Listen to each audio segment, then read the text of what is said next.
بسم اللہ الرحمن الرحیم نحمدہ ونصلی علی رسولہ الکریم 1440 ہجری کی جو بقرعید ہے وہ عن قریب آنے والی ہے، چند دن رہ گئے ہیں اس میں، تو ارادہ ہوا کہ ایک مختصر سی بات ریکارڈ کروا دی جائے لوگوں کو قربانی کی ترغیب کے لیے۔ بیانات تو اس پر بہت سارے علماء کے الحمدللہ موجود ہیں، خود میرے بیانات بھی اس بارے میں موجود ہیں، لیکن ایک مختصر بات جس میں لوگوں کو ایک ترغیب ہو تاکہ وہ اس سے غافل نہ ہوں۔ تو پہلا مسئلہ تو یہ ہے کہ قربانی یہ ضروری ہے، کیونکہ قرآن مجید میں اللہ تعالیٰ کا ارشاد ہے انا اعطیناک الکوثر فصلی لربک وانحر ان شانیک هو الابتر، کہ اے نبی صلی لربک، آپ اپنے رب کے لیے نماز پڑھیے، وانحر اور قربانی کیجیے۔ تو نبی صلی اللہ علیہ وسلم کو اللہ نے اس کا حکم دیا ہے، اور ظاہر ہے جس بات کا نبی کو حکم ہوتا ہے امت کو بھی اسی کا حکم ہوتا ہے، جب تک کہ نبی کی خصوصیت کی ہمارے پاس کوئی دلیل نہ ہو۔ تو اس آیت سے بھی استدلال کیا گیا ہے کہ قربانی محض ایک مستحب عمل نہیں ہے بلکہ صاحب استطاعت پر لازم ہے۔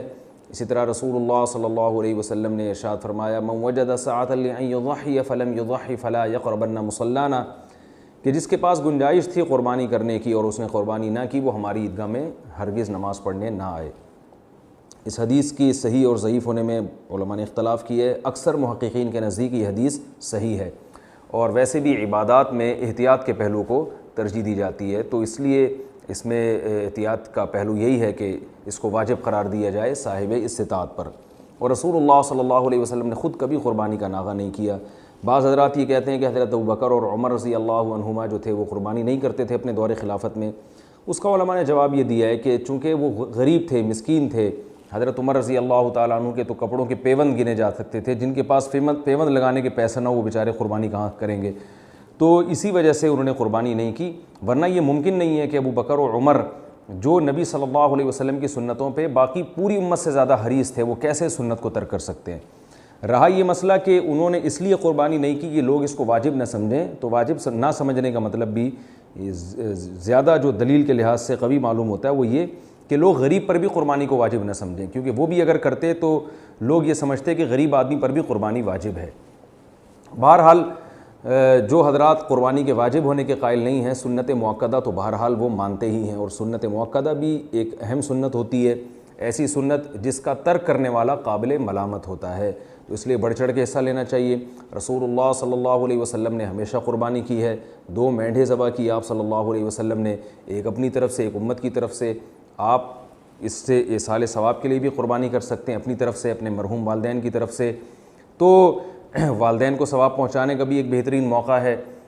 اور نبی صلی اللہ علیہ وسلم نے ارشاد فرمایا، حضرت عائشہ رضی اللہ تعالیٰ عنہ سے مروی ہے کہ قربانی کے ان ایام میں اللہ تعالیٰ کو جانور کا خون بہانے سے زیادہ کوئی عمل محبوب نہیں ہے۔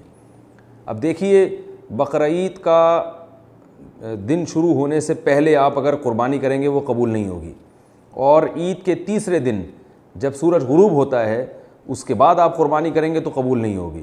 تو یہ 3 دن اللہ نے دیے ہیں۔ بعض حضرات کہتے ہیں 4 دن قربانی ہے، وہ دلیل کے لحاظ سے بہت کمزور ہے، اس پر میں ایک بیان کر چکا ہوں، دوبارہ انشاءاللہ ریکارڈ کرواؤں گا کہ قرآن و سنت کی روشنی میں قربانی کے صرف 3 دن ہیں۔ تو ان 3 دنوں میں آپ قربانی کریں گے تو اللہ تعالیٰ کو جانور کا خون بہانے سے زیادہ ان دنوں میں کوئی عمل محبوب نہیں ہے۔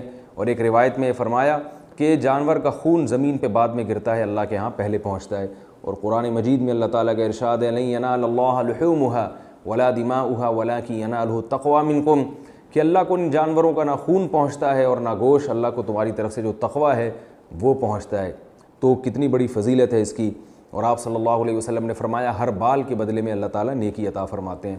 اور بڑی زبردست بات یہ ہے کہ جب آپ جانور قربان کرتے ہیں وہ اللہ کی ملکیت میں داخل ہو جاتا ہے، یہی وجہ ہے کہ اس کے گوشت کا بیچنا جائز نہیں ہے، اگر بیچ دیا تو قیمت صدقہ کرنی پڑے گی۔ حتیٰ کہ قربانی کے جانور کی رسی بھی آپ فروخت نہیں کر سکتے، اگر آپ نے فروخت کر دیا تو قیمت کو صدقہ کرنا پڑے گا۔ یہ سب اس بات کی علامتیں ہیں کہ جب آپ نے جانور ذبح کر دیا اللہ کے لیے تو اللہ کی ملکیت میں چلا گیا۔ ویسے بھی سب چیزیں اللہ کی ملکیت میں ہیں، لیکن ظاہری طور پر اللہ نے ہماری ملکیت فرض کی ہوئی ہے کہ چلو تم سمجھو کہ تمہاری ملکیت ہے، لیکن قربانی ہر لحاظ سے اللہ کی ملکیت میں وہ جانور چلا جاتا ہے۔ پھر اللہ ہمیں اجازت دیتے ہیں کہ میری طرف سے دعوت ہے، تم اس کو کھا سکتے ہو۔ اسی وجہ سے بقرعید کے دنوں میں روزے کو حرام قرار دے دیا گیا کہ یہ اللہ کی دعوت سے اعراض ہے، تو اس لیے اس میں بڑھ چڑھ کے حصہ لینا چاہیے، جانور کو قربان کرنا چاہیے۔ اور ایک بہت اہم مسئلہ یہ بھی ہے کہ قربانی چونکہ ایک عبادت ہے تو اس کو عبادت والا ہی یہ طور طریقہ ہونا چاہیے۔ بہت سے لوگ کیا کرتے ہیں، جانور جب گرتا ہے ذبح کر رہے ہوتے ہیں، کھیل تماشا ہو رہا ہوتا ہے، سیڑھیاں بجا رہے ہیں، یہ بالکل غلط ہے۔ اس عمل کو سنجیدگی سے کرنا چاہیے۔ جانور کے گلے پر جب چھری پھیری جائے تو اللہ کا نام لیا جائے اور اس وقت ذکر کیا جائے۔ اور قربانی کے موٹے موٹے چند احکام بیان کر دیتا ہوں، مسائل کا سیشن میں یہ احکام تو ویسے چلتے ہی رہیں گے، جو ہمارا دوسرا چینل ہے اس پہ آتے رہیں گے، لیکن جو موٹے موٹے احکام ہیں، نمبر 1 کہ جانور کو راحت پہنچانے کا حکم ہے۔ بعض لوگ جانور کو لٹانے کے بعد چھری تیز کر رہے ہوتے ہیں، یہ چھری آپ پہلے سے تیز کر لیں۔ دوسری بات یہ ہے کہ جانور کی 4 رگیں کٹ جائیں اس کو چھوڑ دیں۔ آج کل قصائیوں کے پاس ٹائم نہیں ہوتا، وہ اندر گلے میں چھری مار کے اس کے نرخرے میں جو ہے نا وہ چھری مارتے ہیں تاکہ جانور جلدی ٹھنڈا ہو جائے۔ یہ عمل خلاف سنت ہے، ذبح کا یہ شرعی طریقہ نہیں ہے۔ قصائیوں کو کنٹرول کریں، ان کو بتائیں کہ بس 4 رگیں کاٹ دی چھوڑ دیا، تاکہ جانور کا خون اچھی طرح سے نکل جائے اور اس کا گوشت جو ہے وہ خون سے پاک ہو جائے۔ اس چیز کا خیال کرنا چاہیے۔ باقی جو مسائل ہیں، اچھا ایک بہت اہم مسئلہ یہ بھی ہے کہ اگر آپ کو یقین ہے کہ 7 آدمیوں میں، جو جانور میں 7 آدمی شریک ہیں، ان میں سے کوئی ایک ایسا ہے جس کی آمدن حرام ہے، تو یاد رکھیے پھر باقی بھی کسی کی قربانی نہیں ہوگی اور گوشت کھانا بھی جائز نہیں ہوگا۔ اور ایک اہم مسئلہ یہ بھی ہے کہ قربانی کے جانور کا جب گوشت 7 حصوں میں ڈیوائیڈ کرتے ہیں آپ، تو اس کو تول کے تقسیم کرنا ضروری ہے، کیونکہ گوشت سودی اموال میں سے اندازے سے تقسیم نہیں کر سکتے۔ اندازے سے اگر آپ تقسیم کرنا چاہتے ہیں تو 7 ڈھیریوں میں کچھ تھوڑی سی کلیجی ملا دی جائے، جنس تبدیل ہونے سے پھر سودی حکام اس پہ لاگو نہیں ہوتے۔ یہ کچھ موٹے موٹے حکام ہیں۔ باقی اللہ تعالیٰ سے دعا ہے کہ اللہ تعالیٰ ہم سب کی قربانی کو قبول فرمائے۔ اور میں تو سب حضرات سے کہتا ہوں کہ قربانی کا تو مزہ الحمدللہ پاکستان میں ہی آتا ہے۔ سعودی عرب میں بھی سلاؤٹر ہاؤس بنے ہوئے ہیں، لوگ یعنی کھلے عام قربانی نہیں کرتے، ایک سلاؤٹر ہاؤس میں جا کے کرتے ہیں۔ دبئی، ابو ظہبی اور دوسرے ممالک میں تو ہے ہی۔ یہ اللہ نے ہمیں یہاں سہولت دی ہے کہ ہم جانوروں کو گلی میں لے کے گھومتے ہیں، سیلیبریٹ کرتے ہیں جس طرح سے کرنا چاہیے کہ عید کو، مسلمانوں کے تہوار کو۔ عرب علماء بھی اس پر تنبیہ کرتے ہیں کہ قربانی کے جانور کو یعنی اس کی نمائش ہونی چاہیے، کیونکہ یہ شعائر اللہ میں سے ہے۔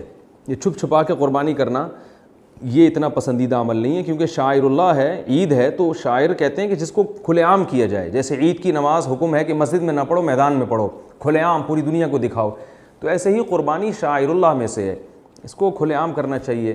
اللہ تعالیٰ سے دعا ہے کہ اللہ تعالیٰ اس عید کو ہمارے لیے واقعی حقیقی عید بنائے اور ہمیں بڑھ چڑھ کے قربانی کرنے کی توفیق عطا فرمائے۔ اور اس میں ہمیں ان غریبوں کا بھی خیال کرنا چاہیے جو قربانی کر نہیں سکتے، تو ان کے لیے گوشت بھی ہمیں صدقہ کرنا چاہیے، تاکہ قربانی کے ساتھ ساتھ ہمیں صدقہ کا ثواب بھی ملے۔ اللہ تعالیٰ عمل کی توفیق عطا فرمائے۔